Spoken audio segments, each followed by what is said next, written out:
Set 4 এর question আলোচনা করছি। প্রথম কোশ্চেনটা, the sign of charge carrier can be determined by utilizing, মানে হচ্ছে সাইন, চার্জের সাইন কিভাবে কার মাধ্যমে, কোন এফেক্ট বা কোন প্রক্রিয়া বা কোন পরীক্ষার মাধ্যমে জানতে পারি, সেটা হবে হল এফেক্ট। অ্যান্সারটা হবে হল এফেক্ট। বিশেষ করে আমরা অর্ধপরিবাহীর ক্ষেত্রে পি আর N, P type N type অর্ধপরিবাহীর ক্ষেত্রে এটা অ্যাপ্লিকেবল হয়, হল এফেক্ট। 2 নম্বর question, mathematical statement of Gauss's law in electrostatics. Mathematical স্টেটমেন্টটা কি? Divergence of E equals to হবে rho by charge density by permeability, মানে হচ্ছে পারমিটিভিটি। 3 নম্বর question, moving electric charge produce, moving electric charge কি করতে পারে? ম্যাগনেটিক ফিল্ড ক্রিয়েট করতে পারে। মুভিং ইলেকট্রিক ফিল্ড মানে চার্জ মানে কি? চার্জ গতিশীল হওয়া মানে কারেন্ট ফ্লো করা, কারেন্ট ফ্লো হলে তার চতুর্দিকে সারাউন্ডিংয়ে একটা ম্যাগনেটিক ফিল্ডের সৃষ্টি হয়। তারপরে হচ্ছে 4 নম্বর, লরেঞ্জ বলটা কিন্তু আলাদা রকম, লরেঞ্জ বলটাও রাশিমালা পরীক্ষায় আসে, দেখাবো সেই কোশ্চেনগুলো। 4 নম্বর question, in ordinary bicycle dynamo, এটা অর্ডিনারি বাইসাইকেলের ডায়নামোর ক্ষেত্রে অনলি আর্মেচার মুভ করে।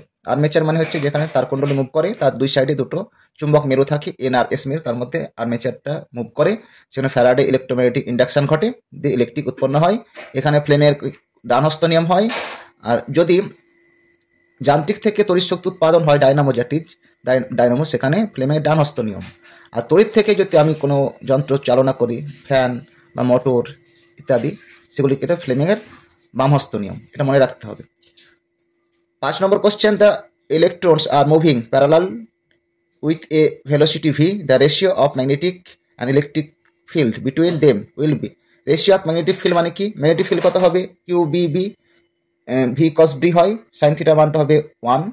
আর ইলেকট্রিক ফিল্ডের কিউ ই হয়। একটা হচ্ছে ইলেকট্রো ইএম ওয়েভস থেকে আমরা একটা পাই E by B equal to C. এই দুটিতে আমি কম্পেয়ার করি, তাহলে আমরা পেয়ে যাবো ই বাই বি, অর্থাৎ এটা পেয়ে যাবো কি বললাম, ratio magnetic field B by E পেয়ে যাবো আমরা ভি বাই সি। এই দুটো থেকে যদি কম্পেয়ার করে নিই, তাহলে কম্পেয়ার করে তুলনা করে বাই করে দিলেই হয়ে যাবে, বা সমান করে দিলেই হয়ে যাবে। তাহলে এটা হয়ে গেল অপশান এ। 6 নম্বর question, the direction of induced current in a conductor which moves in a magnetic field is given by. কন্ডাক্টরের ক্ষেত্রে কি হচ্ছে বললাম, ইনডিউসড ইএমএফ কারেন্ট। কন্ডাক্টরের ক্ষেত্রে কি বলেছিলাম? ফ্লেমিংয়ের রাইট হ্যান্ড রুল, মানে ডানহস্ত নিয়ম বলেছিলাম। আর মোটরের ফ্লেমিংয়ের বামহস্ত রুলস বললাম কিছুক্ষণ আগেই। 7 নম্বর question, an electron is injected into the region of uniform magnetic flux density which component of velocity parallel to the normal to the flux the path of the electron will be. একটা component মানে একটা angle করে যদি ছড়ানো হয়, তাহলে পাথটা হবে helix হবে। আর যদি প্যারালি করা হয়, ই আর বি এর মধ্যবর্তী কোনো 90 ডিগ্রি কোনো কম্পোনেন্ট না থাকে, তাহলে হচ্ছে বৃত্তাকার হবে। আর একটা কম্পোনেন্ট যদি থাকে, সেক্ষেত্রে হবে হেলিক্স হবে, হেলিক্যাল স্ট্রাকচার, হেলিক্যাল পাথ হবে। তারপরে 8 নম্বর question, Lorentz force in MKS unit is written by. Lorentz force কত হয়ে যায়?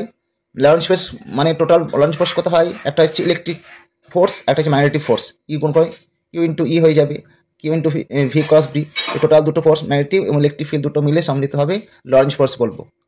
তারপর হচ্ছে 9 নম্বর question, the ratio of earth magnetic intensity at the pole and the equator. Pole মানে কি? অ্যাক্সিয়াল পজিশনে, অক্ষের উপর।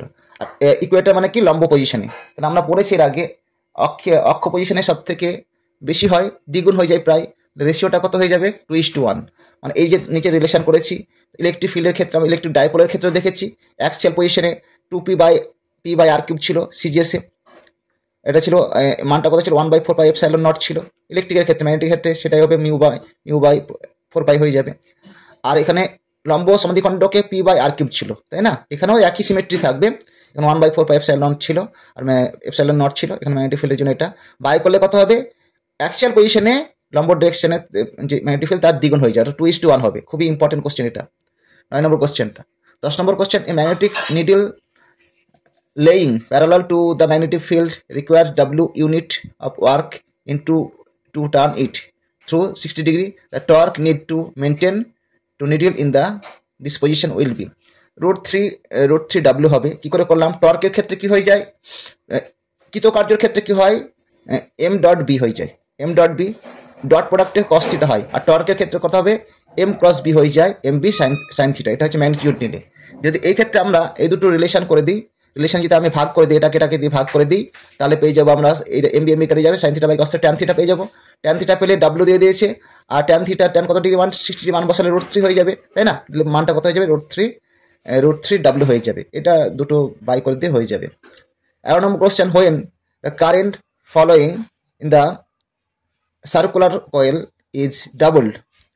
কি বলেছে, কারেন্ট ডাবল করা হলো, and turn number of turn in the half in it is half, the magnetic field at the centre will be. অর্থাৎ কি করা, কারেন্টকে দ্বিগুণ করলাম আর হচ্ছে নাম্বার অফ টার্নসকে হাফ করে দিলাম, তাহলে সেন্টারে ম্যাগনেটিক ফিল্ড কত হবে, সেম থাকবে, একই থাকবে। কারণটা হচ্ছে আমরা জানি বি সমান mu naught N I, N এর মানটা 2 করে হাফ করেছে n/2, আইটা দ্বিগুণ করে দিচ্ছি, যেতে হবে করে এন মানে n/2, আই মানে 2i, 2 কেটে যাবে, 2 কাটবে, ওটাই থাকবে, সেম থাকবে।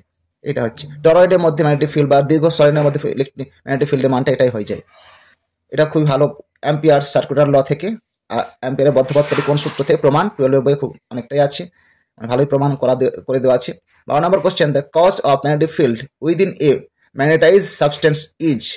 ম্যাগনেটিক সাবস্টেন্সের ক্ষেত্রে কি হয়, ম্যাগনেটিক সাবস্টেন্সের ক্ষেত্রে যে ম্যাগনেটিক ফিল্ডের ক্রিয়েশন হয় সেটা হবে অনলি বাউন্ড চার্জের ক্ষেত্রে, ফ্রি চার্জের ক্ষেত্রে নয়। ফ্রি চার্জ কি ইলেকট্রন ফ্লো করে, বাউন্ড চার্জের ক্ষেত্রে magnetic field written as magnetic substance, magnetic field হবে বাউন্ড চার্জের ক্ষেত্রে। বাউন্ড চার্জ কোনগুলো, শেষ অরবিটের আগে যে কক্ষপথে ইলেকট্রনগুলো থাকছে সেটা বাউন্ড ইলেকট্রন, তারা হচ্ছে কোনো রাসায়নিক বিক্রিয়া করে না, তারা মুক্ত হয় না, মুক্ত হয় অন্য ক্ষেত্রে করা যায়, সেটা তোমরা স্পেকট্রোস্কোপিতে করানো যাবে কখন হয়, ইলেকট্রন যখন শক্তি আদান প্রদান হয়, ক্ষেত্রে তোমাদের যে হাইড্রোজেন বর্ণালী যেখানে আছে, পারমাণবিক বর্ণালী, সেখানে একটু করানো হবে। 13 নম্বর question, if J is solenoid current density then the magnetic field through the centre of the solenoid will be. এটা আমরা সবসময় জানি, সেটা হবে B equal to mu naught N I. এটাকে রিপ্লেস করবো কি, B equals to mu naught J vector দিয়ে, কারেন্ট ডেন্সিটি দিয়ে রিপ্লেস করবো, যে সমান আই বাই এ হয়ে যাবে। 14 নম্বর question, if the charge particle moves through a magnetic field perpendicular to field, তাহলে কি থাকবে, পারপেন্ডিকুলার টু দ্য ফিল্ড থাকলে কি হয়ে যাবে, চার্জ মুভস করছে perpendicular to the field, magnetic field, তাহলে কি হয়ে যাবে, the momentum charge, the momentum changes হবে, বাট দ্য এনার্জি কনস্ট্যান্ট থাকবে। এনার্জি কনজারভেশন থাকবে, কিন্তু মোমেন্টামটা হচ্ছে চেঞ্জ হবে। এই পর্যন্ত কোশ্চেন আলোচনা হলো, তাহলে এই পর্যন্ত কোশ্চেনগুলো থাক, পরে আলোচনা হবে।